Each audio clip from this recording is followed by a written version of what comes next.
مجھے ذرا یہ بتائیں آپ رانا صاحب، پھر میں تاکہ کاظمی صاحب اور سعد صاحب سے اس پہ رائے لوں کہ آپ کہہ رہے ہیں بھائی آپ سیاسی راستہ اپنائیں، واٹ ایگزیکٹلی کیا ہو، مطلب کہ بھائی خان صاحب کو چاہیے کہ یہ کریں، یہ ہوگا ایک سیاسی راستہ، وہ کیا ہو؟ دیکھیں 2018 کے الیکشن میں ٹھپے لگائے گئے پولنگ بوتھ کے اندر، اسٹیبلشمنٹ نے لگائے اور رزلٹ بدلا، اس دفعہ بعد میں بدل دیا۔ کیا زرداری صاحب نے اور شہباز شریف نے ان کو کھڑے ہو کے پارلیمنٹ میں نہیں کہا مساک معیشت کر لیں؟ ان کا بھی اعتراض تھا نا، وہ پاکستان اور اس کے اداروں کے خلاف جا کے سیاست نہیں کر رہے تھے۔ آپ نے 9 مئی کیا ہوا ہے، تیسری دفعہ کہہ رہا ہوں آج آپ کے پروگرام میں۔ تو جو شکوک و شبہات ہیں وہ آپ دور خود کریں گے، کسی اور نے نہیں آ کے کرنے۔ تو اپنی ٹیم کے اوپر اعتماد کریں، اپنی پارٹی کے اوپر اعتماد کریں۔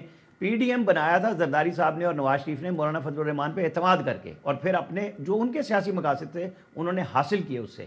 خان صاحب کہاں پہ کھڑے ہوئے ہیں؟ وہ تو روزانہ صوبائی صدر بدل رہے ہیں، دوسرا صوبائی صدر کہہ رہا ہے کہ جناب میں تو، مجھے خان صاحب نے منع کیا ہوا ہے۔ تو اپنے لوگوں پہ بتائیں کہ جب آپ کی وائف کو وہ کہتے ہیں کہ میدان میں نکل آئی اور بالکل ٹھیک نکل آئی ہے، تو حماد اظہر کیوں چھپے ہوئے ہیں بھائی؟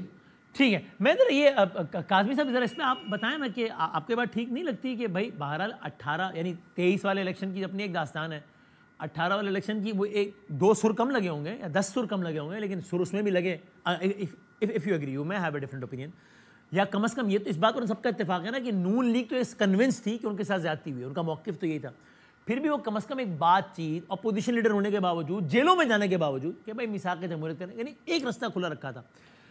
ایسا کوئی راستہ کیا نہیں آپ ایک کھلا رکھنا چاہیے خان صاحب کو بھی، کیونکہ الٹیمیٹلی آپ کی برادری وہی سیاسی برادری ہے، آپ نے افواج، آپ نے آرمی چیف نہیں بننا ہے، آپ نے چیف جسٹس نہیں بننا، آپ نے وزیر اعظم بننا ہے، تو آپ کی برادری تو وہی والی ہے۔ یہاں وزیر اعظم بھی ہوتے ہیں تو بھی آپ کورونا کے اجلاس پہ بھی نہیں بیٹھتے، آپ وزیر اعظم بھی ہوتے ہیں تو اپوزیشن لیڈر سے ہاتھ نہیں ملاتے کہ میں چھوٹے سے ہاتھ نہیں ملاؤں گا، تو کیسے، اگر اتنی بھی کوئی ایگزسٹنس نہیں ہوگی کیسے چلے گا؟ دیکھیں، یہ جو آپ نے شروع والی بات کی کہ 2018 کے الیکشن میں بھی سر تھا اور 2024 کے الیکشن میں بھی سر تھا، لیکن مسئلہ کیا ہے؟ مسئلہ یہ ہے کہ اس وقت آپ یہ اسی قسم کا ایک حل پیش کیا جا رہا ہے کہ جناب اس حکومت سے بیٹھ جائیں اور اس حکومت سے بات کر لیں۔ یہ ویسا ہی ہے کہ جیسے چاہت فتح علی خان صاحب نے ایک اکیڈمی کھول لی ہے کہ میں لوگوں کو موسیقی سکھاؤں گا، تو ان سے جا کے اگر آپ نے جمہوریت لینی ہے، جو 17 سیٹوں کے اوپر اس وقت حکومت جنہوں نے بنائی ہوئی ہے، پارلیمنٹ آپ کی مکمل نہیں ہے۔ کیا بادامی صاحب 2018 کے بعد پارلیمنٹ نامکمل تھی؟ کیا اس میں مخصوص نشستیں روک دی گئی تھیں؟ کیا اس کے اندر کے پی سے سینٹ کا الیکشن یا سندھ سے سینٹ کا الیکشن روک دیا گیا تھا؟ کیا اس کے اندر یہ صورتحال تھی جو ابھی صورتحال ہے؟ اس وقت تو یہ چلیں پیکا لانے کی کوشش کر رہے تھے تو معزز عدالت نے اس کو اڑا دیا تھا۔ اس وقت تو دیکھیں صورتحال ہی کمپلیٹلی ڈیفرنٹ ہے۔ اصل ایشو یہ ہے کہ ہمیں ماننا پڑے گا، ہمارا سر بالکل کلیئر ہونا چاہیے کہ آئین اور قانون کے خلاف جو جا رہا ہے وہ اس ملک کے ساتھ ظلم کر رہا ہے۔ جب تک یہ نہیں ہم مانیں گے، وکٹم اس میں اس وقت کوئی اور ہو سکتا ہے، ماضی میں ہو سکتا ہے کوئی اور ہو، لیکن یہ چیز کلیئر ہونی چاہیے کہ ملک کے اندر جو بھی سیاست ہوگی وہ آئین اور قانون کے اندر ہوگی۔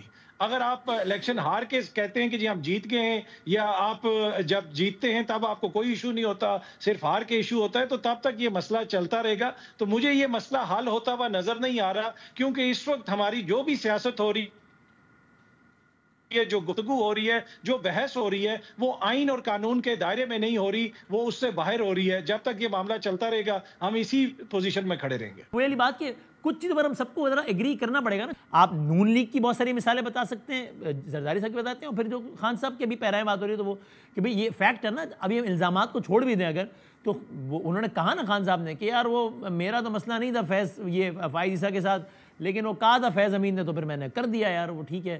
یا یار یہ ابھی ایم کے دیکھو نا، ہمیں تو فون کرنا پڑتا تھا ایم کے ایم کو کہ یار ایم کے ذریعے کروانا پڑتا تھا، یعنی فوج کے ذریعے ایم کو کہلوانا پڑتا تھا کہ بھائی ووٹ چھوڑ دیں ہمیں، اور یہ سب ہم جانتے ہیں۔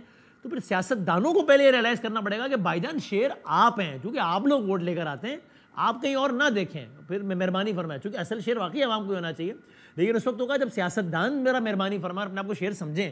ڈو یو ایگری کاظمی صاحب؟ جی بالکل، سیاستدانوں کا کردار تو بڑا امپورٹنٹ ہے، لیکن اس وقت بھی بادامی صاحب ایشو کیا تھا؟ ایشو یہی تھا نا، کمپلین یہی تھی کہ آئین اور قانون کے اوپر عمل درآمد نہیں ہو رہا۔